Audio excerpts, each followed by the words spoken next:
Hello my dear student. कैसे हैं आप लोग?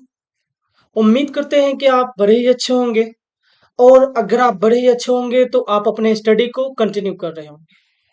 और अगर आप अपने स्टडी में कंटिन्यू लगे होंगे तो ये चैनल एस फॉर स्टडी आपको काफ़ी हेल्पफुल हो रहा होगा। तो जैसा कि आप लोगों को पता है, हम लोग एक कोर्स लेके आए हैं हुए हैं यूट्यूब पे। और इस कोर्स का नाम है पीड वाला फ्री में बैच। इस बैच का ही नाम हमने यूनिक रखा है, पीड वाला फ्री में। और इसके यूनिकनेस के पीछे का सबसे बड़ा रीजन ये है कि हम लोग जो भी कंटेंट इसमें प्रोवाइड कराने वाले हैं वह कंटेंट बिल्कुल फ्री में होने वाला है। जो कि इसी कंटेंट को प्रोवाइड कराने के लिए कई सारे टीचर आपको कई तरीके से पैसे ऐंठते हैं। तो चलिए, आज जो है सीडीपी का फिर से हम लोग लेके आ चुके हैं विकास की अवस्थाएं। अब से पहले सीडीपी का 3 लेक्चर शूट हो चुका है, जिसका 2 लेक्चर जो है ना, आपने देखा होगा, वृद्धि एवं विकास से, ग्रोथ एवं डेवलपमेंट थे। और तीसरा लेक्चर जो है उसी से रिलेटेड क्वेश्चन से। आज जो फ्रेंड हम लोग पढ़ने वाले हैं अगला टॉपिक, जिसका नाम है विकास की अवस्थाएं। ये विकास की अवस्थाएं एग्जाम पॉइंट ऑफ व्यू से भी काफी इंपॉर्टेंट है, और आपके और हमारे डेली लाइफ से भी काफी इंपॉर्टेंट है। क्योंकि ये जानकारी एक अ, आप कैंडिडेट, एक स्टूडेंट हो, उसके नाते तो हो ही हो, साथ ही साथ आपको ये जानकारी आम लोगों को भी होना चाहिए। और जहां से बार बार परीक्षा में प्रश्न आता है, सो फ्रेंड, आप इसको अच्छे से देखेंगे। इससे पहले वाले को तो आपने बहुत अच्छे से देखा है, मैं उम्मीद करूंगा कि इसे भी आप बढ़िया से देखेंगे। और बढ़िया से देखेंगे तो ये आपको काफी बेनिफिट होगा। तो एक बार आप लोग सेशन को लाइक सब्सक्राइब कर दीजिएगा, ताकि आपको आने वाला वीडियो आपको सबसे पहले मिल सके और आप उसे सबसे पहले देख सकें। साथ ही साथ चलो बाद में बात करेंगे। फिलहाल हम लोग चलते हैं विकास की अवस्थाएं, stage of development. Stage of development, ये स्टेज ऑफ डेवलपमेंट का होता है। तो जैसा आपको पता है कि जब एक छोटा सा बच्चा जब जन्म लेता है, या जन्म लेने से पहले जब वो माँ के गर्भ में होता है, तब से लेके उसके मृत्यु तक, हमने आपको विकास में ये बताया था कि जब कोई आदमी जो है माँ के गर्भ से लेके कब्र तक की जो पीरियड होती है, टाइम अंतराल होती है, उसी को विकास कहा जाता है, डेवलपमेंट कहा जाता है। तो हमारे बहुत सारे साइकोलॉजिस्ट, बहुत सारे मनोवैज्ञानिक ने इन स्टेजों को अलग अलग तरीके से बांटा। हालांकि कई सारे वैज्ञानिकों का थोड़ा मोड़ा मत जो है आ, होता है आगे पीछे, जैसे किसी के द्वारा 8 साल से शुरू हो रहा है, तो किसी के द्वारा 9 साल से। बट एग्जैक्ट जो मैं आपको बता रहा हूं, ये जो है सबसे ज्यादा वैल्यूएबल, सबसे ज्यादा मान्यता वाला है। सो फ्रेंड देखिएगा, क्या है ये स्टेज ऑफ डेवलपमेंट। जैसे आप देख पा रहे होंगे हमारे पीछे, शायद अभी तो नहीं दिख रहा होगा, मुझे हटना पड़ेगा। यहाँ पे आप देख सकते हो घोड़ा में एक बच्चा दिख रहा होगा आपको। ये बच्चा जो है ना, कैसा दिख रहा है? तो ये बच्चा जो आपको यहाँ पे स्क्रीन पे दिखाई दे रहा होगा, ये माँ के गर्भ का ये सीन दिखाया गया है ना। मीन्स सबसे पहला जो बच्चे का स्टेज होता है, उस स्टेज को फ्रेंड बोला जाता है प्रसव पूर्व, प्रसव पूर्व अंतराल, है ना, pre natural stage. Pre natural stage याद रखिएगा, एग्जाम में कई बार पूछ ले जाते हैं कि सबसे पहले वाले स्टेज को किस नाम से जाना जाता है। तो इसे हम लोग प्री नेचुरल स्टेज से नाम से जानते हैं। और इनमें सबसे ज्यादा महत्वपूर्ण बात यह है कि ये जो स्टेज है वह 9 महीने से लेके 280 दिन का लगभग अंतराल को माना जाता है। 9 महीने से लेकर, नहीं सॉरी माफ कीजिएगा, 9 महीने, या इसी को कुछ लोगों के द्वारा 9 3 27 लगभग 9 3 से 270 80 दिन हो रहा है ना, तो बहुत सारे लोगों के द्वारा ये भी मान्यता है कि ये 280 दिन होना चाहिए, है ना। तो या तो तुम उसको 9 महीना बोलो, या 280 दिन बोलो। तो ये सबसे पहला स्टेज होता है। और इस स्टेज में तो आपको पता है कि बच्चा जो है माँ के गर्भ में होता है। तो ज्यादा कुछ सीटेट में इसके बारे में डिटेल में पढ़ना नहीं है। हालांकि जब आप डिग्री की, मतलब जैसे बी बैचलर वगैरह की, बैचलर ऑफ एजुकेशन का आप प्रिपरेशन करोगे, तो उसमें आपको जब पढ़ने के लिए मिलेगा, तो जैसे इतनी मोटी सी बुक मिलेगी आपको, देख पा रहे होंगे आप इस स्क्रीन पे, ये किसी बुक का मैं प्रचार नहीं कर रहा हूँ, मेरे पास एक बुक है, मैं इसको आपको दिखा रहा हूँ, सामने दिख गया तो ये जो है ना चाइल्ड एंड ग्रोइंग अप, तो इसमें आप देखेंगे कि विकास की जो अवस्था है काफी लंबा चौड़ा, जो प्रीनेटल स्टेज है, प्रसव पूर्व अवस्था, जो माँ के गर्भ में वाला अवस्था है, इसके बारे में भी लगभग इसमें 10 पेज दिया होगा पढ़ने के लिए, लेकिन अपने को उतना पढ़ने की आवश्यकता नहीं है।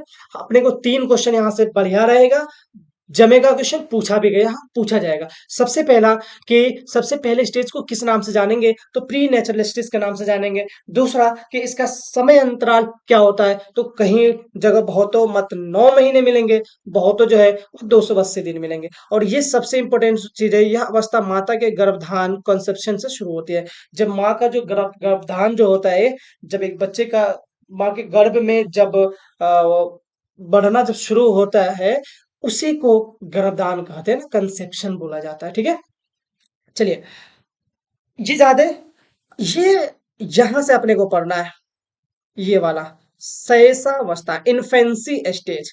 ये देखो, एक प्यारे सा बच्चे का फोटो आपको स्क्रीन पे दिखाई दे रहा होगा। अब आप सोच रहे होंगे कि ये कौन बच्चा है जिसका फोटो यहाँ पे दिखाई दे रहा है, तो ये बच्चा हमारा थोड़ा रिश्तेदार है, दूर का रिश्तेदार है। अब आप सोच रहे होंगे कि मैं काला दिख रहा हूँ, ये बच्चा गोरा दिख रहा है, यार सर का रिश्तेदार कैसे हो सकता है, तो थोड़ा सा दूर का रिश्तेदार है, हमारे दादा के नाना के चाचा के नाना के पोता का दूर का रिलेशन है। तो हम लोग चले गए वेस्ट इंडीज की तरफ, और ये लोग चले गए ब्रिटेन की तरफ, तो इसलिए ये थोड़ा सा स्मार्ट हो गया यार, बहुत स्मार्ट हो गया बेसिकली। थोड़ा स्मार्ट इसको नहीं कहा जा सकता है, और हम लोग तो आपको दिख ही पा रहे होंगे। वैसे मैं फ्रॉम इंडिया से हूँ, इसलिए दूसरे जगह का नाम लेना भी उचित नहीं है, माफ कीजिएगा, वो गलती से लिया गया है एज एंटरटेनमेंट पर्पज से। चलिए फ्रेंड, ये एक बच्चे का फोटो है, जिस बच्चे के फोटो को देख के आपको पता लग रहा होगा कि इसका एज अंडर 2 इयर्स होगा, है ना, मतलब जन्म से लेके 2 साल के आसपास। पर नहीं भी लग रहा होगा तो मान लेना है कि ये 2 साल के अप्रोक्सीमेट होगा, हल्ला हुल्ले नहीं। ठीक है ना, सीधा से ये देखो, दूसरा अवस्था को शैशा अवस्था बोला जाता है, इन्फेंसी स्टेज के नाम से जानते हैं। और ये जो होता है जन्म से लेके 2 वर्ष, हाँ बिल्कुल आपने सही सुना, जन्म से लेके 2 वर्ष, जन्म से लेके 2 वर्ष के जो स्टेज होते हैं, उसी को शैशवावस्था के नाम से जाना जाता है। और इसमें कुछ चीजें जो है, वैसे चीजें जो आपके काम का है, मैं आपको बताने जा रहा हूं। सबसे पहला बात यह है बच्चों, आपको याद रखना पड़ेगा कि इस अवस्था में शिशु पूर्ण रूप से माता पिता पर निर्भर रहता है, उसका न्याय मूल प्रवृत्तियों पर आधारित होता है। याद रखिएगा, जब 2 साल से छोटा का अगर कोई बच्चा हो, तो उसका जो है ना पूर्ण रूपेण माता पिता पर निर्भर होता है, और खास करके माता पे होता है। जैसे कि अगर 2 साल का बच्चा है ना, छोटा सा बच्चा है, और उसके सामने देश के प्रधानमंत्री को भी लाके खड़ा करा दीजिएगा, तो उसको भी थप्पड़ मार सकता है, उसको भी नोच सकता है, क्योंकि उसको नहीं पता है कि ये है कौन, है ना, ये शख्सियत है क्या, है ना।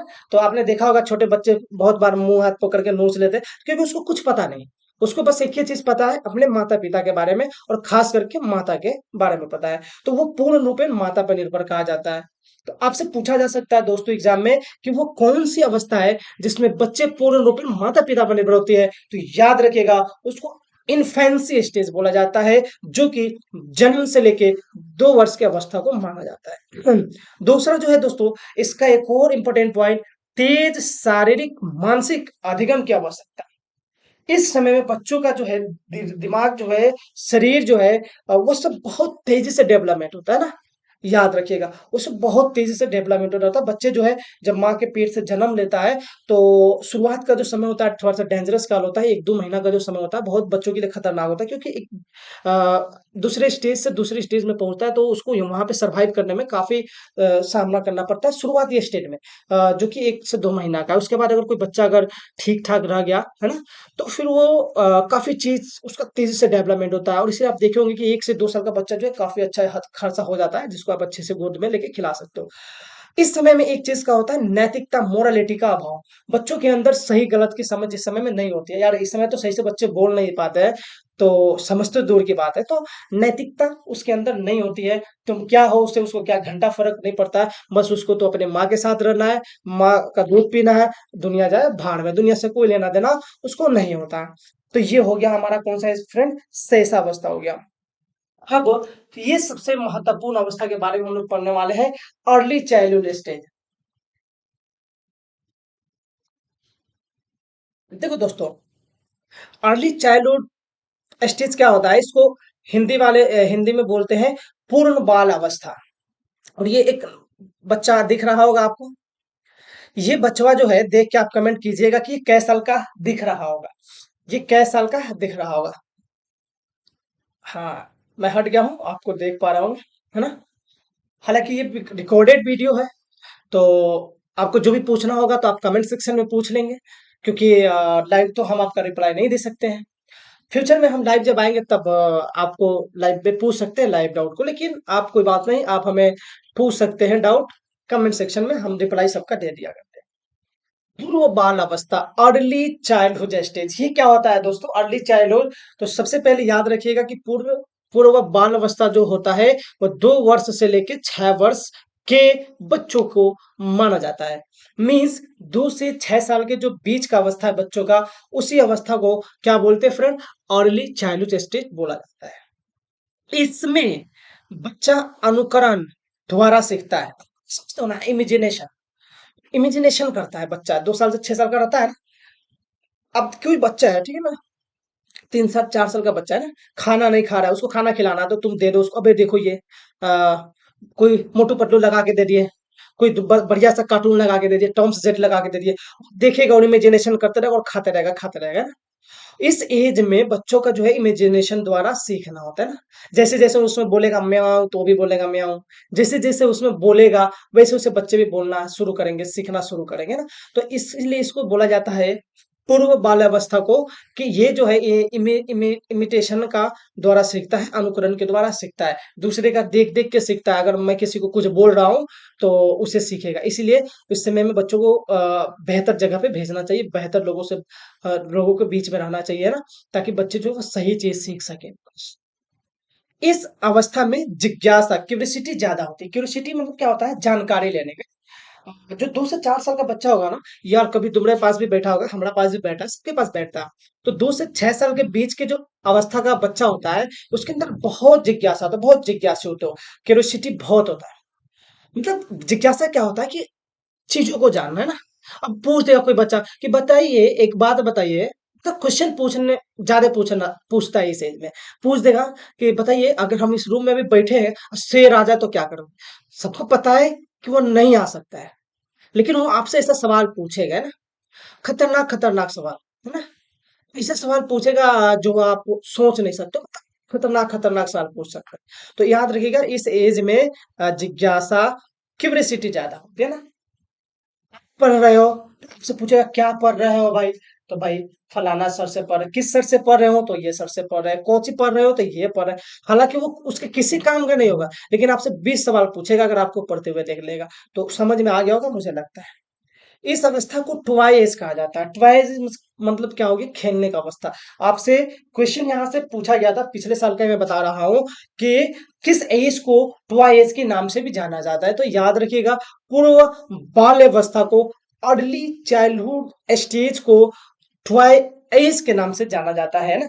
इस एज में जो बच्चे होते हैं वो ट्वाई मतलब खेलते ज्यादा हैं। जैसे कि जो स्टूडेंट, जो बच्चा जो है, जैसे गर्ल्स, जो गर्ल्स होगी वो गर्ल्स के साथ, गर्ल्स का खिलौना जो होता है जैसे गुड़िया वगैरह के साथ खेलना, और इसी बॉयज जो होगा वो लाएगा अपना क्रिकेट खेलना, है ना, वगैरह वगैरह बहुत सारा खेल हो। मतलब एक अपना अपना गुट बना के, अपना अपना टोली बना के खेलना शुरू करता है। जो मेल होता है वो अपने साथ खेलते हैं, फीमेल वाले अपने साथ खेलते हैं। इस एज को टुआ एज के नाम से जाना जाता है। खेलना ज्यादा पसंद करते हैं बच्चों, है ना। खेल खेल में प्रधानमंत्री बन जाएगा देश का, बस बन जाएगा, उसको पता भी नहीं है लेकिन बन जाएगा। तो खेलना इस एज में सबसे ज्यादा बच्चों को पसंदीदा होता है ना। चलिए आगे, आगे जो है कि यह भाषा अर्जन के लिए संवेदनशील चरण होता है। सेंसिटिव पीरियड कहा गया है इसको भाषा अर्जन के लिए। कहने का मतलब ये है कि जो 2 साल से 6 साल के बीच का बच्चा है, इस समय में बोलना शुरू करता है। और आपको पता है कि कोई भी बच्चा अगर बोलना शुरू करता है तो वही बोलेगा जो समाज में सुनेगा, वो वही बोलेगा जो आपके आस-पास हो रहा है, वो वही बोलेगा जो आप बोल रहे होगे ना। आप किसी को अगर गलत तरीके से बात कर रहे होंगे तो वो बच्चा भी आपको वैसे ही सीखेगा बात करना।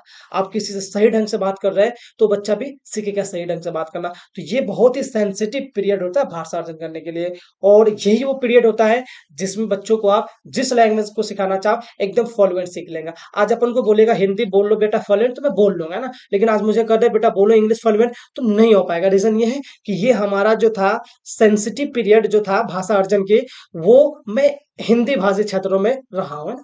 अगर यही मुझे ब्रिटेन के क्षेत्रों में उठा के फेंक दिया जाता और मैं 2 से 6 साल के बीच के स्टेज में रहता उस समय, तो उस समय में जो लैंग्वेज को अडॉप्ट करता तो डेफिनेटली इंग्लिश होता, और हमारे लिए दूसरा कोई लैंग्वेज होता वो सेकेंडरी एडिशनल लैंग्वेज होता। तो ये भाषा अर्जन की जो होता है सेंसिटिव पीरियड माना गया है इसको। चलिए आगे देखिए, इस अवस्था में बच्चा कल्पनाशीलता वाले गेम्स में एक्टिव रूप से भाग लेते हैं। कहने का मतलब ये हुआ कि ये जो एज है इसमें बच्चे कल्पना करने के गेम खेलते हैं, जैसे कि है ना, कोई राजा का दरबार बना बना लिया लड़का अपने से, घर में बैठा है, 10 बच्चे मिल गए, एक राजा बन रहा है, कोई मंत्री बन रहा है, कोई सिपाही बन रहा है, कोई कुछ बन रहा है, कोई कुछ बन रहा है, और इस तरह से गेम खेलेंगे, है ना। बहुत तरह का गेम होता है जो बच्चों खेलना शुरू करते हैं इस एज में, 2 साल से 6 साल के एज में, है ना।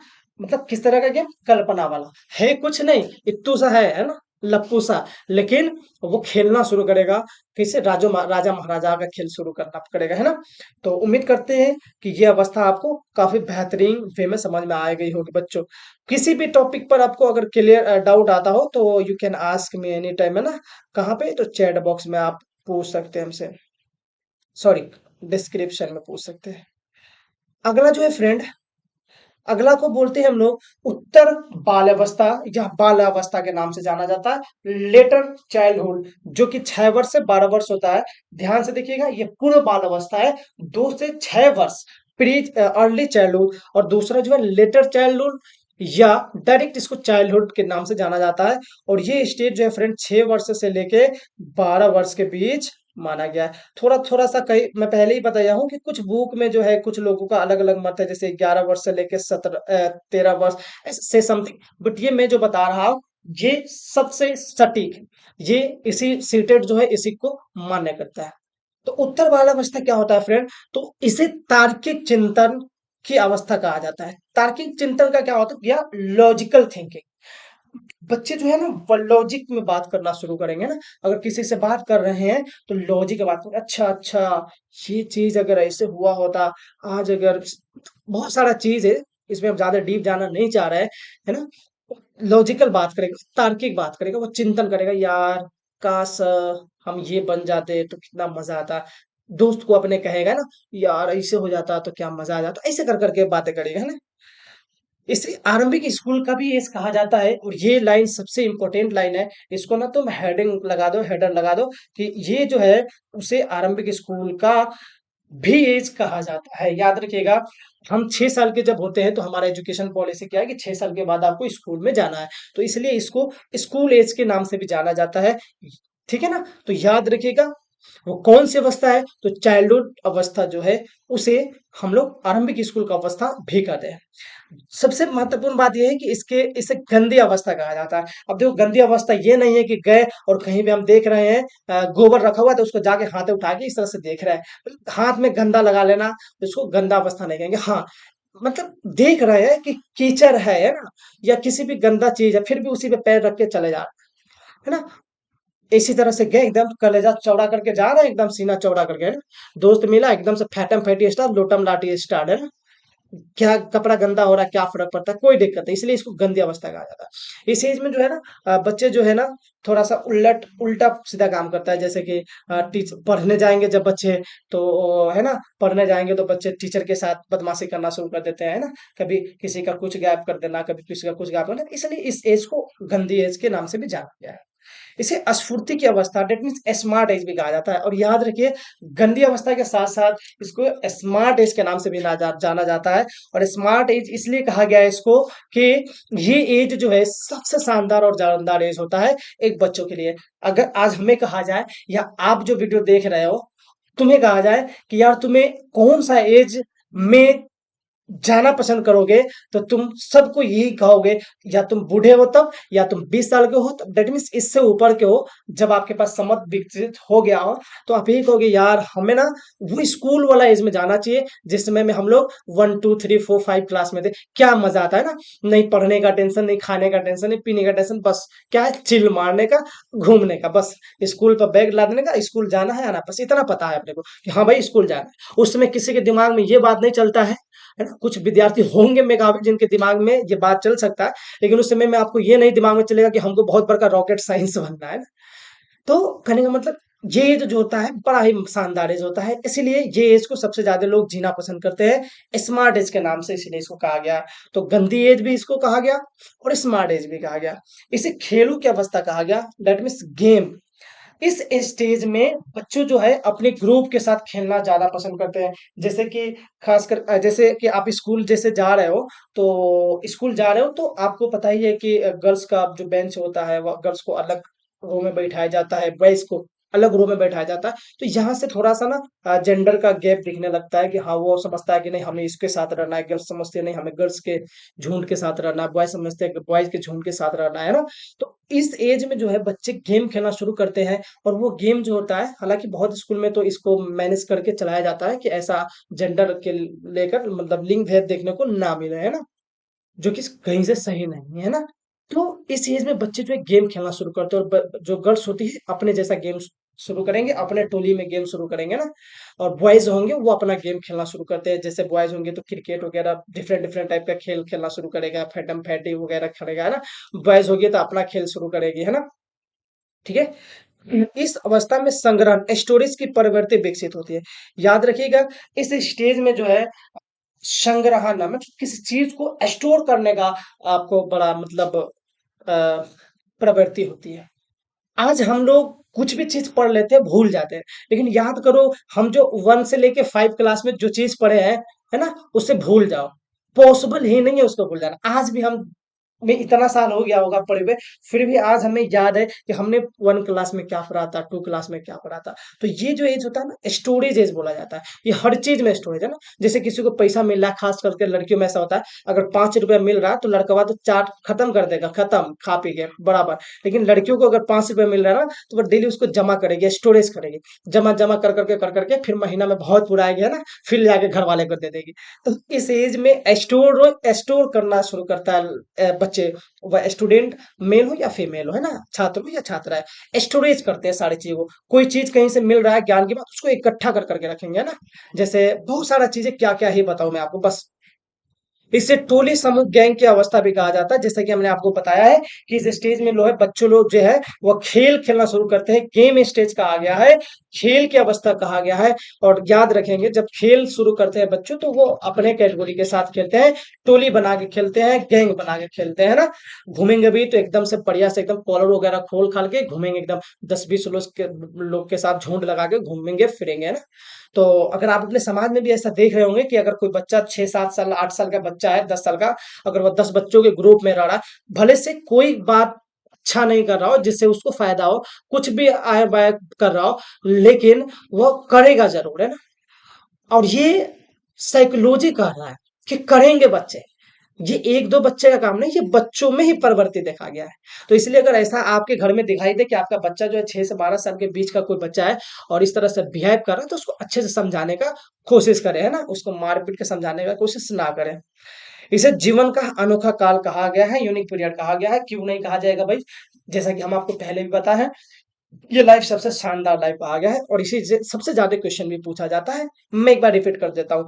बाल्यावस्था जो 6 से लेकर 12 साल के बीच को कहा गया, इसमें तार्किक चिंतन की अवस्था कहा गया है, इसे आरंभिक स्कूल की अवस्था कहा गया है, इसे गंधी अवस्था कहा गया है, इसे स्मार्ट एज कहा गया है, इसे खेलों की अवस्था कहा गया है, इसे स्टोरेज की प्रवृत्ति विकसित करने वाली कहा गया है, इसे टोली समूह गैंग की अवस्था कहा गया है, इसे अनोखा काल के नाम से भी जाना गया है। और ये सब इसके बाद जो है, जो सबसे लास्ट एंड पांचवा जो है, जिसको हम लोग एडोलसेंस के नाम से जानते हैं, और एडोलसेंस किशोरावस्था के नाम से जानते हैं। पांचवा अवस्था है ना। सबसे पहला प्रीनेटल हो गया, फिर उसके बाद अर्ली चाइल्डहुड हुआ, फिर उसके बाद चाइल्डहुड हुआ, और उसके बाद क्या हो गया, एडोलसेंस हो गया। तो ये किशोरावस्था जो है, ये 12 वर्ष से लेकर 18 वर्ष माना गया है। कई लोगों का मत 13, यानी 12-13 में से जो आपको दिखेगा, है ना, उसको मार देना, है ना। अगर दोनों दिख जाए तो 12 ही मारना आप, है ना। याद रखिएगा, इसको जीवन का सबसे कठिन काल कहा गया है। जो 12 साल से लेकर 18 साल का एज होता है, जिस समय में आप 8 का एग्जाम पास करोगे, 10 का एग्जाम पास करोगे, 12 का एग्जाम पास करोगे, और आपको अपने लाइफ को सही चरम दिशा पर ले जाने का, है ना, क्या होगा, समय होगा। और आप अपना करियर सही ढंग से नहीं चुन पाते हो, नहीं चॉइस कर पाते हो। अधिकतर लोगों के साथ, बच्चों के साथ ऐसा ही होता है। इसीलिए इसको जीवन का सबसे कठिन काल कहा गया है ना। घर वाले तुमको कह रहे हैं कुछ, तुमको सुनाई दे रहा है कुछ और। घर वाले कह रहे हैं बेटा तुम इधर जाओ, तुम उधर जा रहे हो, है ना।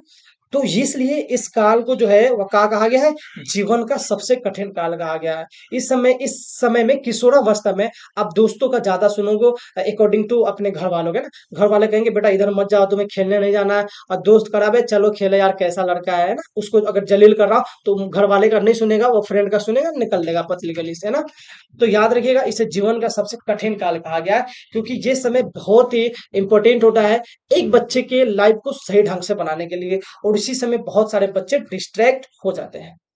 इसे संघर्ष का, तनाव का, आंधी तूफान, उलझन की अवस्था भी कहा गया है। इसमें सारा प्रॉब्लम बच्चों के साथ आता है। सबसे पहले संघर्ष, जैसे तुम एक एग्जाम पास करो रहे हो, मान लो सपोज 10 का एग्जाम पास करो या 12 का एग्जाम पास करो, उस समय में तुम अंडर 18 ही हो रहे होगे। और उस समय पास करना है तुम्हें, तो काफी सब्जेक्ट्स के साथ लड़ना पड़ता है, पढ़ना पड़ता है, भिड़ना पड़ता है। इसलिए इसको संघर्ष कहा गया। बहुत सारे चीजों में संघर्ष, ये मैं पढ़ाई के एग्जाम्पल लिया हूं, बहुत सारे चीजों में आपको संघर्ष देखने को मिलता है ना। तनाव, आपको छोटे छोटे चीजों के लिए बहुत से तनाव हो जाएंगे ना। आपको आंधी तूफान देखने को मिलेगा। आंधी तूफान करने का मतलब एकदम से अपने आप में बेचैनी हो रहा है ना। आपको कोई फोन कर दिया, दूर का दोस्त भी फोन किया, अरे दोस्त आ जाना इधर, है ना। मार हो गया कोई, भले से मार नहीं हुआ, थप्पड़ भी नहीं लगा, बस फोन किया, तुम 20 किलोमीटर दूर से भागे जा रहे हो, एकदम से आंधी तूफान का इसका आ गया है ना। जितना खुरापात काम तुमको मन करेगा, इसी एज में आपको करने का मन करेगा। एडोलसेंस में 12 वर्ष से लेके 18 वर्ष की अवस्था में, इसमें विषम लिंगी आकर्षण होता है। कहने का मतलब क्या हुआ कि जब 12 से 18 वर्ष की एज में होंगे, तो विषम लिंगी मतलब अपने जेंडर के अलावा, जैसे मेल है तो फीमेल की तरफ, फीमेल है तो मेल की तरफ अट्रैक्शन जो है वो शुरू हो जाता है। रीजन ये होता है कि इस समय जो है बच्चे जो है वो क्या होते हैं, विकसित होते हैं, मतलब किशोरावस्था की ओर जाने लगते हैं। आपको पता ही होगा, बायोलॉजी में आप लोगों ने पढ़ाई होगा सारी चीजों को। यानी बच्चे जो है जैसे लड़कों में देख लो आप, दाढ़ी का आना, है ना। और लड़कियों में चेंजिंग देखने को मिलने लगता है, लड़कों में भी बहुत सारे चेंजिंग देखने को मिलने लगता है। तो इसमें क्या होता है, थोड़ा सा ये जेनेटिक भी होता है, जिसकी वजह से विषम लिंगी आकर्षण शुरू हो जाता है। गर्ल्स बॉयज की तरफ अट्रैक्शन एंड बॉयज गर्ल्स की तरफ अट्रैक्शन शुरू हो जाता है। इससे पहले काल में ये सब नहीं देखा जाता है, अर्ली चाइल्डहुड में। इस अवस्था को स्वर्ण काल या गोल्डन एज कहा गया है। और इस अवस्था को कौन सा काल कहा गया है, देखिए इससे पहले वाले को कौन सा, स्मार्ट एज कहा गया है।